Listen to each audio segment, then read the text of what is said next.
billions in revenue, billionaire owners, and yet millions in taxpayer-funded emergency loans quietly flowed into the NFL during a global crisis.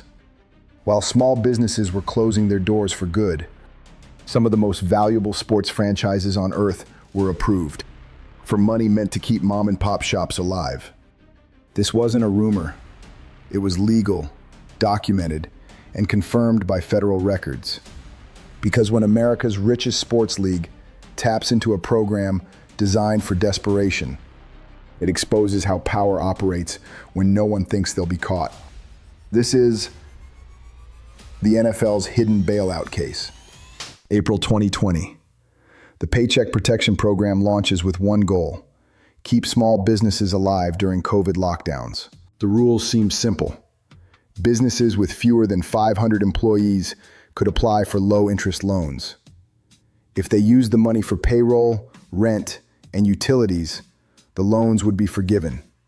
Taxpayers would never see that money again. Congress designed it for desperation. Corner diners, local gyms, hair salons, shops that had been in families for generations. But there was a loophole, a critical one. Eligibility was based on employee count, not wealth, not parent company value, not ownership assets. If your individual business entity had fewer than 500 employees, you qualified, even if your owner was worth billions. Tom Brady understood this immediately. April 15, 2020. 6 days after announcing plans to expand TB12 Inc. to Tampa, Los Angeles, and New York, Brady's company applied for PPP funding. TB12 Inc., the performance and nutrition company Brady founded in 2013 with his trainer, Alex Guerrero. The company that sells supplements online, that operates training centers in Boston, Foxborough, and Tampa. The Small Business Administration approved the loan. $960,855. Brady had just signed a 2-year, $50 million contract with the Tampa Bay Buccaneers, fully guaranteed. His career NFL earnings topped $260 million. His wife, Gisele Bündchen, had a net worth estimated at $400 million, but his company qualified because it had fewer than 500 employees. The loan was processed by Cambridge Savings Bank. No questions asked, no public announcement, just quiet approval during a moment when oversight was at its lowest. Floyd Mayweather's promotions company applied, approved for between $350,000 and $1 million. Oscar De La Hoya's Golden Boy Promotions, same range. Bob Arum's Top Rank Boxing, same range. Scott Boras, the MLB super agent who negotiated $2.4 billion in contracts with $118 million in commissions, had multiple entities approved. The Boras Corporation received between $1 and $2 million. Boras Marketing and Boras Sports Training Institute each received between $150,000 and $350,000. These weren't struggling businesses. These were entities backed by some of the wealthiest people in sports, but they all had one thing in common. They knew how to read the rules. And here's where it gets interesting. Because while individual athletes and their companies quietly collected millions, the major sports leagues publicly claimed they didn't take any money. The NFL, NBA, NHL, and MLB all stated no teams applied for PPP loans. Technically true, but misleading. Because teams didn't apply as teams. They applied through subsidiaries, stadium operations, event staffing companies, ownership groups with separate legal structures. Mario Lemieux's ownership group for the Pittsburgh Penguins. The Lemieux Group LP applied. $4.82 million approved through First National Bank. The Penguins were valued at over $600 million. But the ownership entity qualified. 4 Major League Soccer teams applied and received between $1.7 and $2.2 million each. Seattle Sounders, DC United, Orlando City. The National Women's Soccer League received between $1 and $2 million. Minor league baseball teams connected to the Houston Astros, Detroit Tigers, and San Francisco Giants all received between $1 and $2 million. The Yankees parent company, through a joint venture called SWB Yankees LLC, received between $350,000 and $1 million. Over 500 sports-related businesses received PPP loans of $150,000 or more. Most never made headlines. Most never faced questions because they followed the rules. Technically. But here's what nobody talks about. While these applications were being approved in days, over 50% of actual small businesses who applied were denied. Local restaurants that had been open for 30 years, gone. Family-owned stores, closed permanently. Neighborhood gyms, never reopened. They couldn't get through. The system was overwhelmed. Banks prioritized existing clients. Larger businesses with established relationships moved to the front of the line. And when the dust settled, Tom Brady's company had nearly $1 million in forgivable loans, while the bakery down the street got nothing. Here's what makes this story different from typical government waste. This wasn't fraud. Nobody lied on applications. Nobody forged documents. This was the system working exactly as designed. And that's the problem. The PPP was rushed into existence. Congress wanted money flowing immediately. Oversight would come later. Speed was everything. That urgency created chaos, but it also created opportunity. Banks that processed PPP loans earned fees based on loan size. Larger loans meant larger fees. They had financial incentive to prioritize big clients. Tom Brady's company didn't wait in line with 10,000 other applicants. TB12 Inc. had an existing relationship with Cambridge Savings Bank. The application moved fast.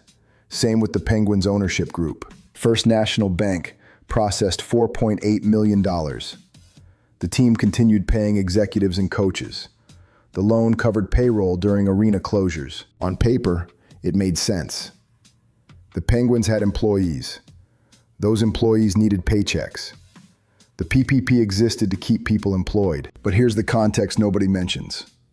The Penguins generated $14 million in operating income in 2020 during the pandemic, while receiving nearly $5 million in taxpayer money. Co-owner Ron Burkle purchased Michael Jackson's Neverland Ranch for $22 million in December 2020. 8 months after the Penguins received PPP funding. The franchise wasn't struggling. It was protecting assets. And this is where the conspiracy theorists start asking questions. Because the timing of these approvals raises eyebrows. Tom Brady's company applied on April 15th, 2020, just 6 days after announcing expansion plans. Was TB12 Inc. actually in financial distress, or was this opportunistic?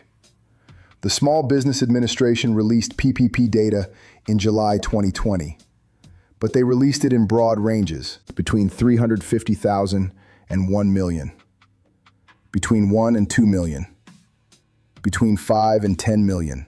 Why ranges instead of exact numbers? The government claimed privacy protection. Critics said it was deliberate opacity. It wasn't until December 2020 that the SBA released precise figures, and only after news organizations sued for transparency. That's when we learned Tom Brady's company received exactly $960,855, not up to $1 million, the exact amount. Why hide that for 8 months? HBO's Real Sports with Bryant Gumbel conducted a survey in May 2020. They contacted all NBA and NFL teams, asked if they'd applied for PPP loans. Every NBA team responded. Every NFL team responded. All said no. But the show's producers noted that 27 MLB and NHL teams declined to respond to the question. Why decline to answer? Here's where it gets murky. Because the legal structure of sports franchises is deliberately complex. Teams aren't just teams. They're networks of LLCs, subsidiaries, holding companies, and partnerships. Each one legally separate. Each one able to claim it operates independently. The Pittsburgh Penguins didn't apply. The Lemieux Group LP did. The Yankees didn't apply. SWB Yankees LLC did. It's technically accurate to say no NFL teams applied. But if individual owners, ownership groups, or team-related entities applied through separate companies, that's a different story. And the NFL never clarified. They just said, no teams applied, and moved on. Some businesses returned the money after public backlash. Ice Cube's Big Three basketball league received $1.6 million, returned $700,000, kept $600,000 for player salaries. Tom Brady's company kept all $960,000.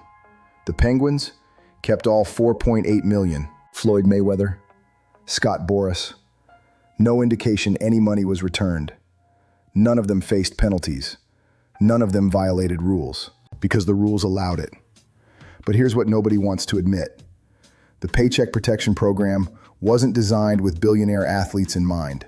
It also wasn't designed to stop them. The system created a door. The wealthy walked through it. And when people noticed, the response was, we followed the law. Technically correct. Ethically questionable. July 2020. The Small Business Administration releases the first wave of PPP data.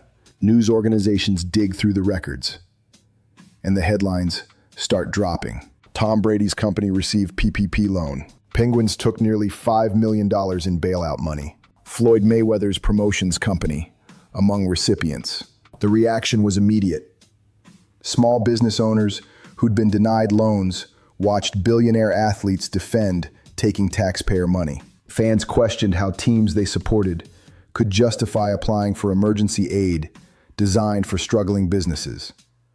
Lawmakers demanded explanations. Senator Josh Hawley called for investigations. Representatives asked why oversight had failed, and the defenses started rolling in. TB12 Inc. released a statement. The company had employees. Those employees needed paychecks.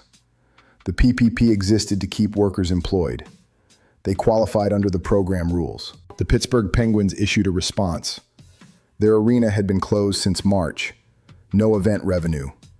They needed help covering payroll during unprecedented times. Floyd Mayweather's representatives didn't comment publicly. But here's what's interesting.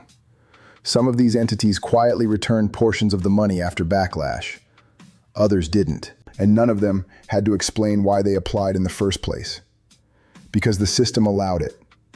But fans noticed something else. Something that made the whole situation worse. These applications were approved within days, sometimes hours.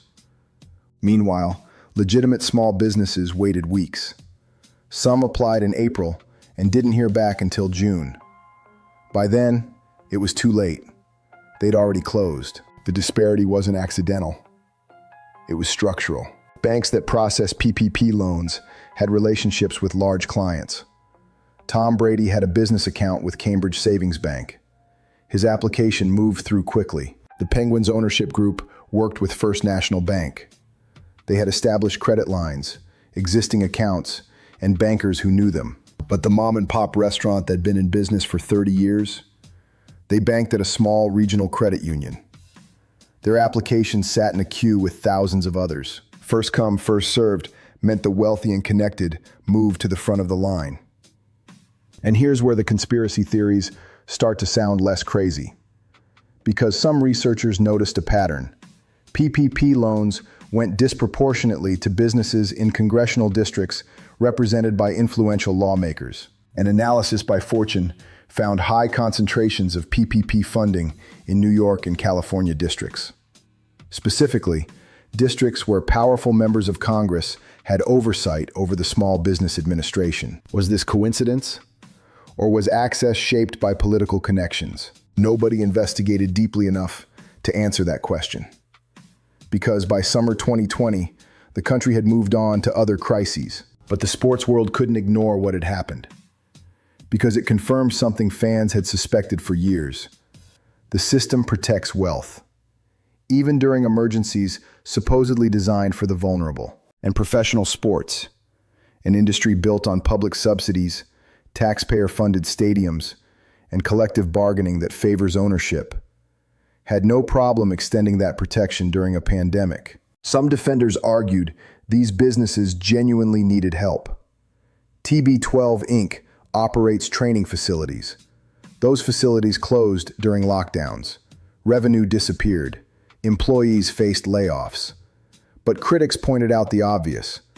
Tom Brady had $260 million in career earnings. He could have covered payroll himself. The Penguins generated $14 million in operating income during 2020. They could have weathered the storm. These weren't businesses on the brink. These were businesses minimizing losses while maximizing returns. And the Paycheck Protection Program gave them a legal way to do it. The PPP scandal wasn't new behavior. It was consistent behavior. For decades, NFL franchises have relied on public money to protect private wealth. Cities finance stadiums through taxpayer-backed bonds. Local governments subsidize infrastructure for teams that threaten to relocate if demands aren't met. Owners claim economic benefits, job creation, tourism, community pride, but independent studies consistently show the actual economic return doesn't justify the public investment. Stadiums generate revenue for teams, not cities. During COVID, the pattern repeated under emergency conditions. Losses were minimized, assets were protected, and when relief became available, the league's connected entities didn't hesitate. While fans were told everyone was sacrificing together, the financial reality told a different story. Tom Brady signed a $50 million contract in March 2020. By April, his company was applying for taxpayer loans. The NFL negotiated a new TV deal in March 2021, worth $110 billion over 11 years. The richest media contract in sports history. But during the crisis, teams and related entities quietly accepted millions in public money. This is what makes the conspiracy theories hard to dismiss. Because it's not about whether the applications were legal. They were. It's about whether the system was designed to allow this. And if so, by whom? The CARES Act, which created the PPP, was drafted and passed with unprecedented speed. Congress voted. President Trump signed it into law. But who wrote the eligibility requirements? Who decided employee count mattered more than parent company wealth? Those decisions weren't random.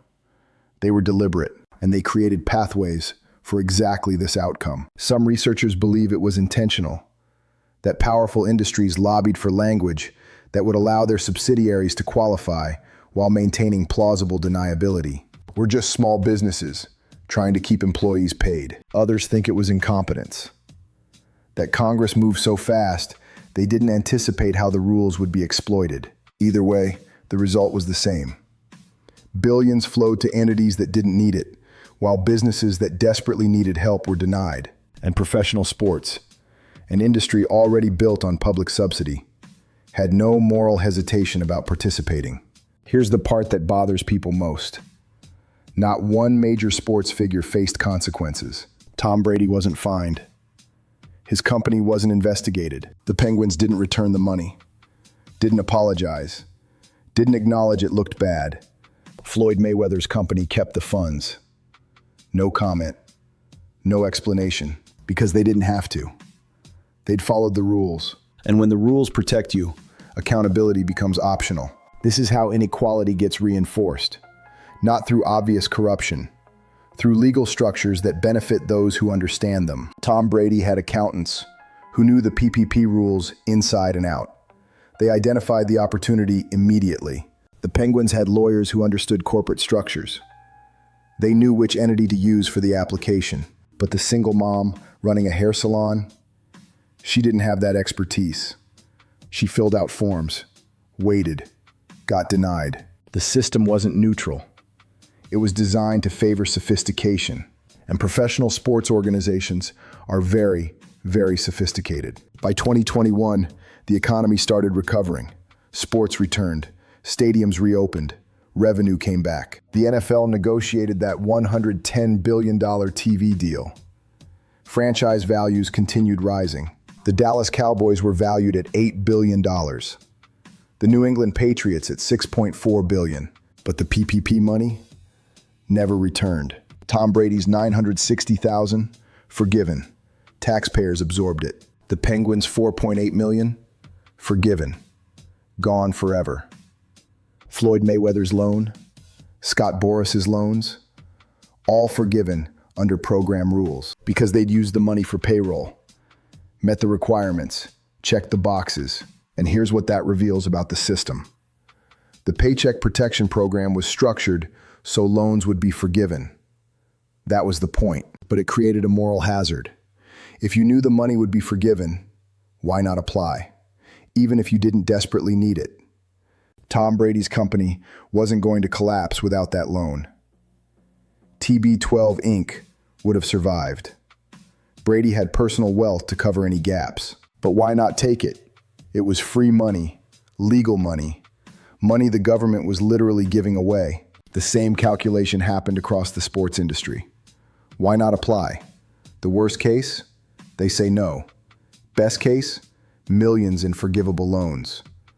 And most applications were approved because the program prioritized speed over scrutiny. This is why some people believe the whole thing was a wealth transfer disguised as emergency relief. $659 billion distributed. Some went to businesses that genuinely needed help, but billions went to entities that would have survived anyway. And the wealthy moved fastest. They had lawyers, accountants, bankers who prioritized them. By the time actual small businesses figured out how to apply, much of the money was already allocated. The long-term damage wasn't financial. It was trust. The PPP reinforced the belief that the system protects the wealthy first, that public money is always within reach for those who know how to access it, that accountability fades when power concentrates. And professional sports, an industry that markets itself as a shared civic experience, revealed it operates on corporate self-preservation, not solidarity. Tom Brady didn't need that $960,000, but he took it. The Penguins didn't need $4.8 million, but they took it. And when people called it out, the response was, we followed the rules. Technically correct, but morally hollow, because the rules were written to allow exactly this. And that's the real scandal. Not that billionaires took advantage of a loophole, but that the loophole existed in the first place. Who wrote those rules? Who benefited from the eligibility structure? Who decided employee count mattered more than wealth? Those questions were never fully answered, because by late 2020, the country had moved on. But the pattern remains. The next crisis will bring the next emergency program, and the same dynamics will play out. The wealthy will move first. The connected will get priority. The vulnerable will wait. And months later, we'll discover that public money quietly flowed to those who needed it least. Because that's how the system works. Not through corruption, through design. The NFL didn't break the rules. It exposed them. And until that structure changes, the next scandal won't be surprising. It'll be predictable. The Paycheck Protection Program was meant to save businesses on the brink of collapse. Instead, it revealed how inequality is built into emergency relief itself. Tom Brady's company got $960,000. The Penguins got $4.8 million. Floyd Mayweather's promotions company got at least $350,000. None of them needed it. All of them kept it because the rules allowed it. If you want more investigations into how the system actually works, hit subscribe. Drop a comment. Do you think this was incompetence or by design? Thanks for watching. This is Foul Play.